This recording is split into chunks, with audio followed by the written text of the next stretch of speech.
the Saturday recap.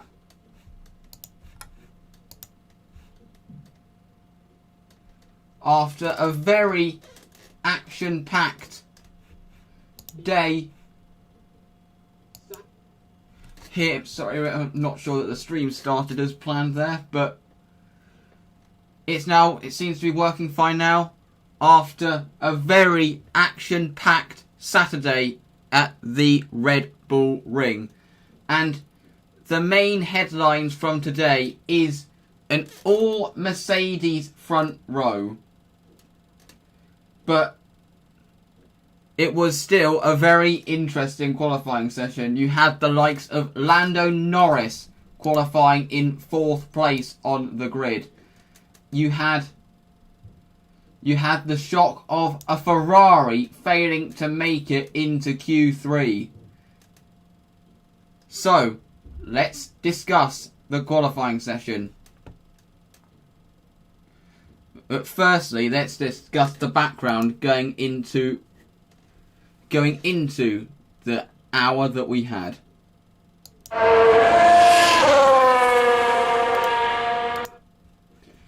Practice 3 was interesting, but because it was the first time that we got to see the cars do true qualifying runs.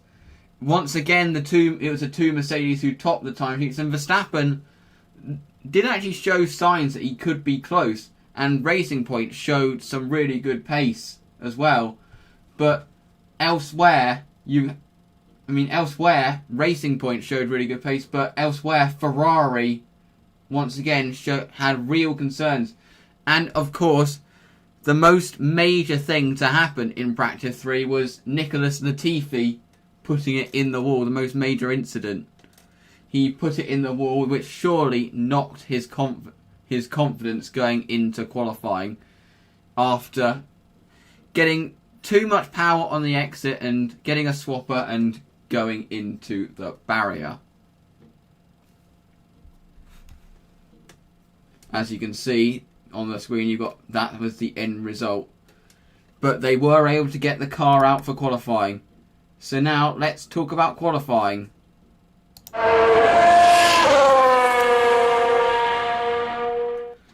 Well, it was a very interesting session. So let's start off with Q1. And Q1, the biggest story was probably George Russell.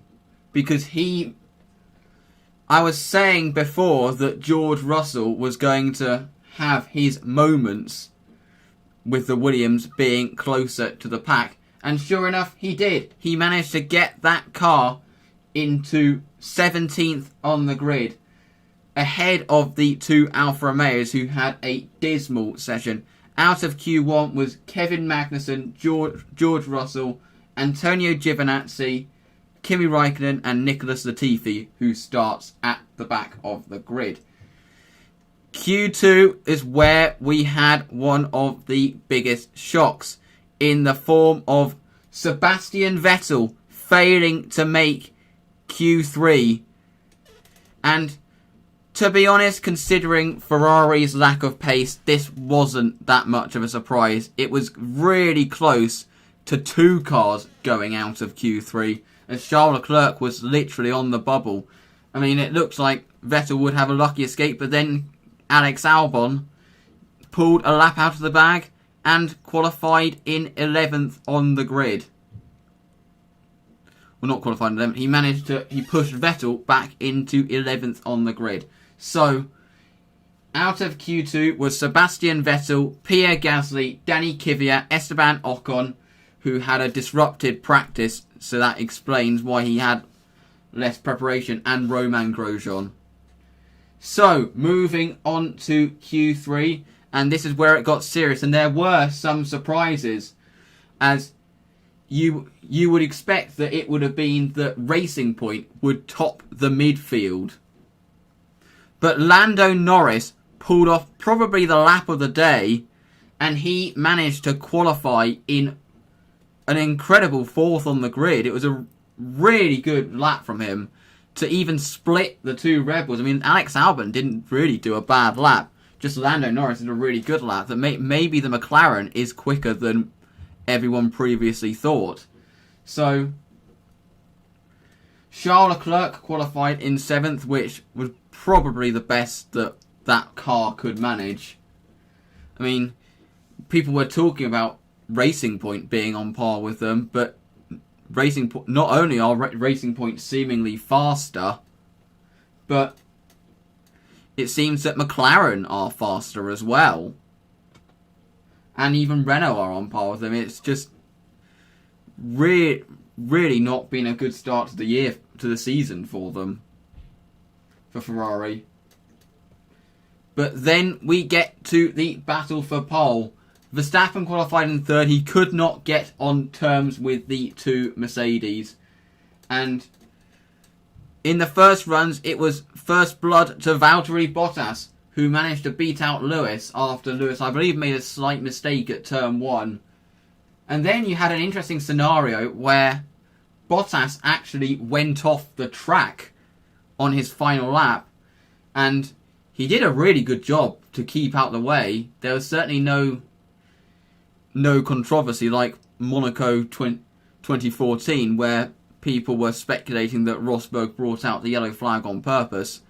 There was no speculation about that, as Bottas really did try to keep out the way.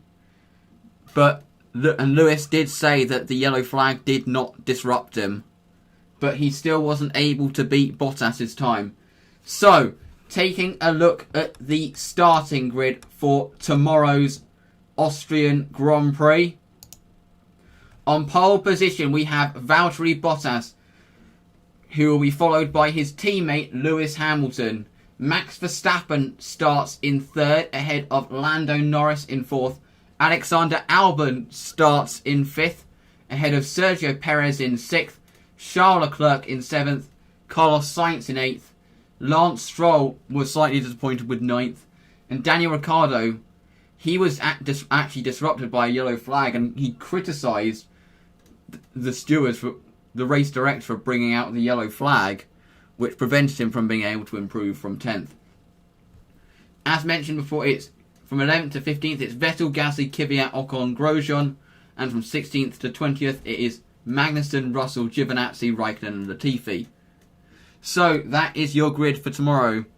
Now, coming up, I will be predicting the podium for the Austrian Grand Prix tomorrow. But firstly, I am going to be recapping the feeder series, starting with the Formula 2 race, which literally just finished.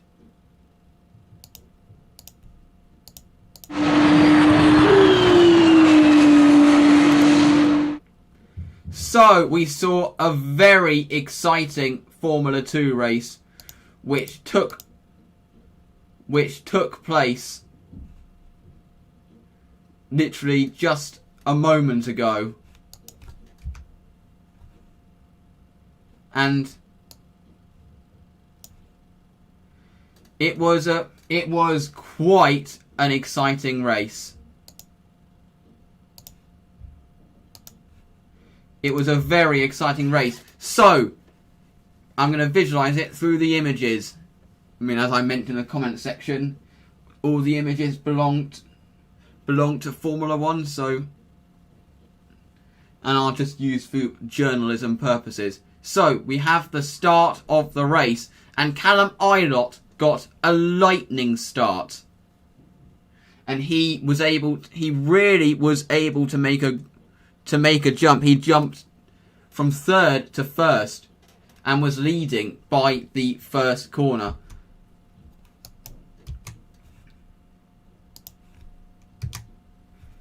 Just trying to figure out how to change this.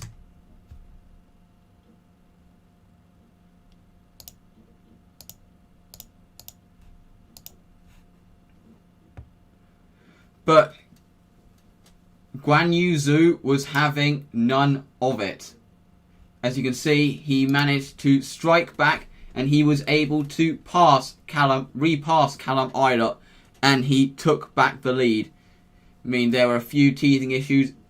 Luca Giotto didn't make the start. Marino Sato had an issue on the formation lap, and then Sean Gelael had an issue.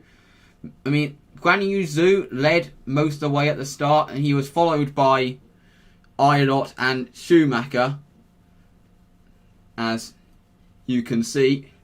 But then after the pit stops, Ilott was able to get an overcut. It's really surprising. I mean, it must have been that the outlap must have been really slow with cold tyres. But as you can see, because Guan Yu Zhu lost out to both.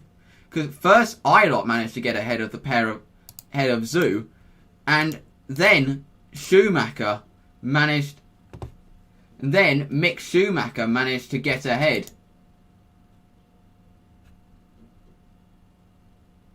Mick Schumacher managed to get ahead.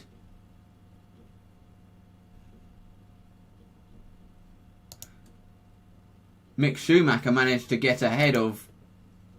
I'm just sorting out the hotkeys. Remember, I am new to this.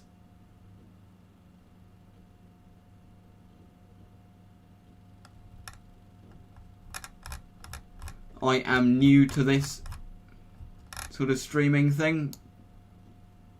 Have to get this sorted out, but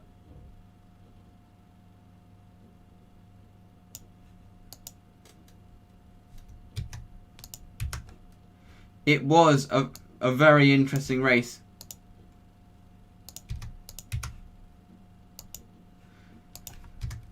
So, getting back to where was I? But, as I was saying, Guan Yu Zhu was overcut by Callum Ilott, and then he was overcut by Mick Schumacher. Both were overcut by Mick Schumacher. But Guan Yu Zhu was making moves. He managed to get past Callum Ilott, and then he managed to get past Mick Schumacher.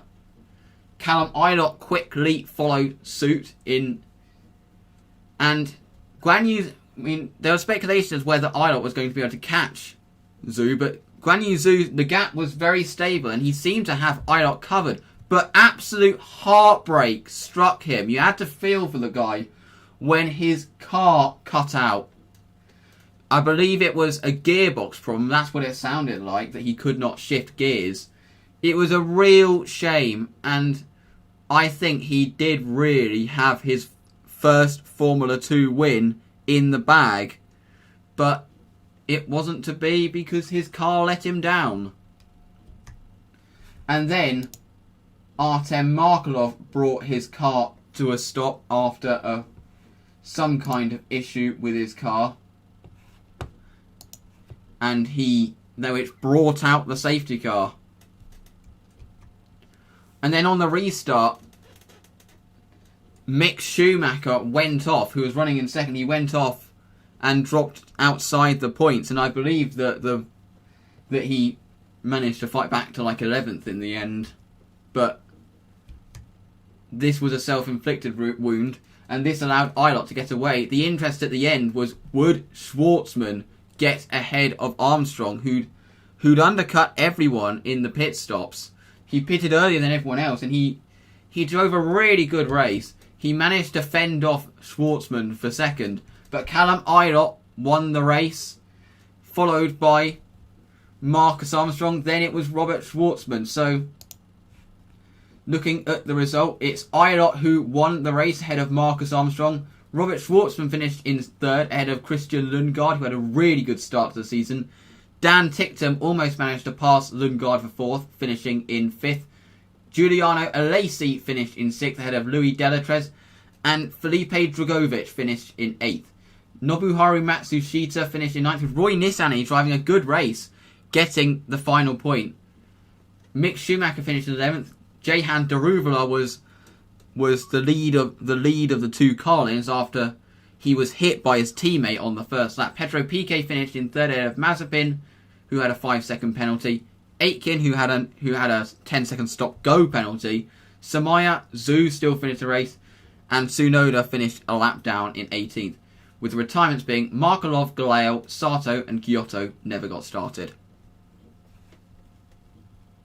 So, now let's talk about the Formula 3 race which took place this morning.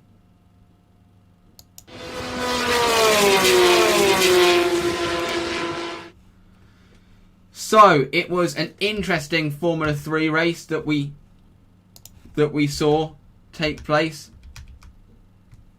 Hang on, just getting it to the start. Don't forget, I'm very new to this.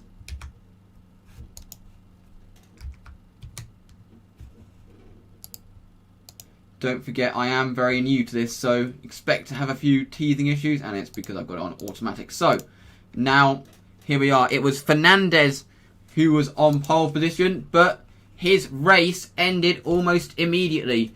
They got off the line. Need to turn the results off. They got off the line, and then he turned, and then going into turn 1, there was contact between him and Piastri. And there was no way you could blame Piastri for the contact. Like, to be honest, Fernandez should really have given Piastri a bit more space. But it was no penalty was given to Fernandez. It was him in the end that suffered, as he dropped to the rear of the field. And in the end had to retire. He had to retire. And Piastri was not deterred by the contact, because he then managed to get past Zendelli for the lead. And Zendelli did start to drop back, because he was then passed by Sargent and Pironi. And at the front for a while, it was looking like that Pironi and Sargent could have a battle, but then Sargent kind of pushed on and started to pose a little bit of a worry for Piastri up front. Vesti managed to get out to 4th and almost put Pironi under pressure. Then there was an interesting battle for the reverse grid, because it didn't really see the most exciting race up the front in the Formula 3. There wasn't as much action, but you had a battle between Beckman, Vasseur, Smolia, Novalak, and Viscal for in the reverse grid pole battle. But Piastri was able to pull out a gap up front. Even when Sargent started to close, he had enough of a gap, and he was easily able to win the race ahead of Sargent and Pironi. And Alex Pironi, I have to say, driver of the day. First race after that horrific crash in Monza, and he is on the podium. And that was really good to see. So, taking a look at the race result, it's Oscar Piastri that won ahead of Logan Sargent. Alex Pironi in 3rd ahead of Frederic Vesti. Liam Zendelli finishes in 5th ahead of Liam Lawson, who managed to make his way up to 5th. David 6th. David Beckman in 7th. Richard Vasseur finishes in 8th. Alexander Smolia finishes in 9th. And then in 10th place, reverse grid pole goes to Clement Novalak. Bent Viscal just missed out on points in 11th. Max Futrell finished in 12th. Pourchaire, after his bad qualifying, fought his way up to 13th. Jack Doohan finished in 14th. Dennis Hauger finished in 15th. Igor Fraga did an underrated performance from the back to 16th. Roman Stanek would have been quite slightly disappointed with 17th. Enzo Fittipaldi getting up to 18th from the back of the grid was quite a feat. Federico Malvestiti finished in 19th, and then it was Caldwell, Williams, Das. Ahmed would have been disappointed with 23rd. Dunner, Schumacher, Flörsch, Nannini. Jake Hughes had an issue on the formation lap, I believe, and he could not get started. And he fell, obviously, to the rear of the field. Delayed was the last finishes, with Sebastian Fernandez the last of the finishers. So that is the Formula 3 race. And now